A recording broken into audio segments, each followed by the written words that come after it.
RS exam की मैं बात करूँ तो उस पे यूट्यूब पे बहुत सारे वीडियो अवेलेबल है और दोस्तों मैं देखता हूँ, मैंने नोट किया है कि जो कैंडिडेट है, जो एस्पिरेंट है, वो सच सुनना भी नहीं चाहते। वो किस्से सुनना चाहते हैं, वो कहानियाँ सुनना चाहते हैं। वो ये सुनना चाहते हैं कि आरएस बन जाने के बाद में ज़िंदगी के अंदर क्या-क्या बदलाव आ जाते हैं, गाड़ी, लग्ज़री, ये जो चीज़ें हैं ना वो सुनना चाहते हैं। उनको अगर कोई ये कहे ना कि आरएस का जो एग्ज़ाम है टफ़ है, इसके लिए बहुत मेहनत करनी पड़ती है, बार-बार लिख-लिख कर के अभ्यास करना पड़ता है, नोट्स बनाने पड़ते हैं, रातों की नींद खराब करनी पड़ती है, तो ये जो बातें हैं ना वो सुनना नहीं चाहते, है ना? वो ऐसा सत्य सुनना चाहते हैं जो उनको प्रिय लगे, है ना? और वो कौन सुनाएगा? वो सुनाएगा जिसका कोई स्वार्थ है, जिसका कोई उद्देश्य है, ठीक है? आज मैं यूट्यूब की बात करूँ, आप यूट्यूब पे सर्च कर लीजिए, पूरे राजस्थान के अंदर ऐसा कोई टीचर नहीं है जो यूट्यूब के अंदर फ्री के अंदर कोर्स करवा दे, फ्री के अंदर रणनीति बता दे। क्यों? क्योंकि उनको पता है कि 15 शब्द में उत्तर कैसे लिखना, 50 शब्द में कैसे लिखना, 200 शब्द में कैसे लिखना। अगर ये सारी चीज़ें अगर यूट्यूब पे बता दी तो सारी की सारी दुकानदारी बंद है ना, तो कोई क्यों मेहनत करेगा?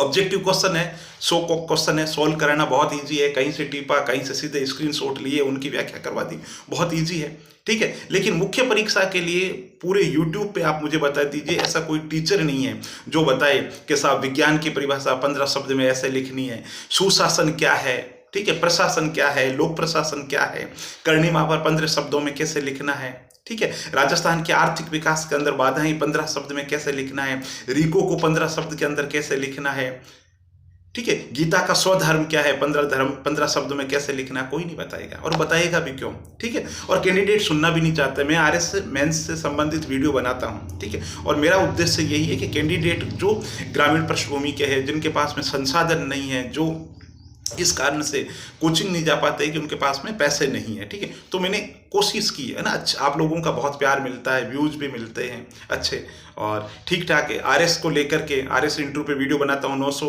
1000 व्यूज मिल जाते हैं। लोग कैंडिडेट ही इतने ही है, ठीक है। तो दो पक्ष होते हैं, एक होते हैं मात्रात्मक पक्ष और दूसरा होता है गुणात्मक पक्ष।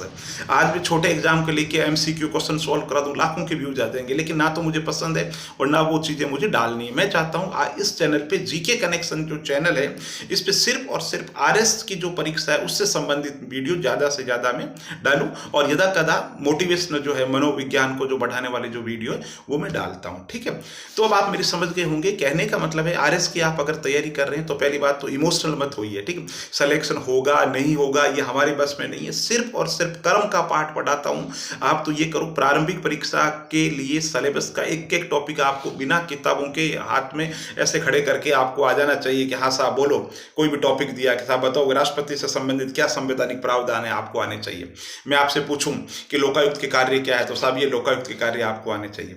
मैं आपसे पूछूं करंट अफेयर्स के अंदर अभी भारत सरकार की जो प्रमुख योजनाएं हैं तो उनके बारे में एक एक फैक्ट आपको आना चाहिए कि साहब ये योजना, इसका शुभारंभ यहाँ से हुआ, इसने उद्घाटन किया, इतने लोगों को कवरेज करना इसका लक्ष्य है, इसके अंदर इतने का बजट अलॉट किया गया। तो ये जो चीज़ें हैं ये आनी चाहिए, ठीक है। अगर आप सिंसियरली तैयारी करना चाहते हैं तो ऐसे वीडियो जो बड़े बड़े बातें कर रहे हैं बिल्कुल, ठीक है। मैं एक ऐसे कैंडिडेट को जानता हूँ, वो हमेशा यूट्यूब पे वीडियो देखता रहता था। तो मैंने कहा ये इतने डिस्कस के वीडियो क्यों देखते हो? कि सर इंटरव्यू के अंदर काम आएंगे, ठीक। अरे भाई इंटरव्यू में काम तो तब आएंगे जब आप प्रीलिम्स पास कर पाओगे, मेंस पास कर पाओगे, ठीक है। और इंटरव्यू में ये फालतू के डिस्कशन नहीं होते बिल्कुल, जो दुनिया भर के ये ऐसे सवाल पूछे जाते हैं। इंटरव्यू में कुछ नहीं पूछे जाते हैं। इंटरव्यू के अंदर आपकी हॉबी से संबंधित, आपके गृह जिले से संबंधित, राजस्थान के सामान्य जो स्थिति उससे संबंधित, करंट अफेयर से संबंधित जो सवाल है वो पूछे जाते हैं। जो आप गूगल पे देखते हो ना, यूट्यूब पे कि इस तरीके के सवाल पूछे जाते हैं इंटरव्यू में, तो कतई नहीं पूछे जाते हैं, ठीक है।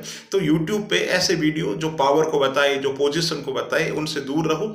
रियल दुनिया के अंदर रहो, है ना, जिस यथार्थ की दुनिया है, ठीक है। रील की दुनिया में मत रहो, जो रियल दुनिया, वास्तविक दुनिया है उसके अंदर रहो।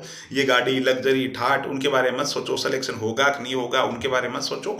आपका जो उद्देश्य है सिर्फ कर्म करो, पिछले सालों के पेपर देखो, सिलेबस पे फोकस करो और बिना किताब के, ठीक है, पहले याद कर लिया पूरी चीजें, फिर शॉर्ट नोट्स बना ली, फिर किताब को किनारे रख करके आपको एक एक टॉपिक आपको क्लियर होना चाहिए। मैं आपसे पूछूं कि साहब टेलर क्या है, लोक प्रशासन एक छोटा सा टॉपिक था, आपको सीधे से दिमाग में आनी चाहिए। टेलर साहब वैज्ञानिक प्रबंधन के जनक है। उन्होंने मानसिक क्रांति की बात की थी। उन्होंने कहा था पुराने तरीकों की बजाय हर काम के अंदर विज्ञान विकसित करो, वैज्ञानिक तौर तरीके से कर्मचारियों का चयन करो, उनके प्रशिक्षण की व्यवस्था करो, उनके साथ सौहार्दपूर्ण संबंध रखो, लागत लाभ विश्लेषण करो, ठीक है। इस तरीके की व्यवस्था, ये हो गया टेलर।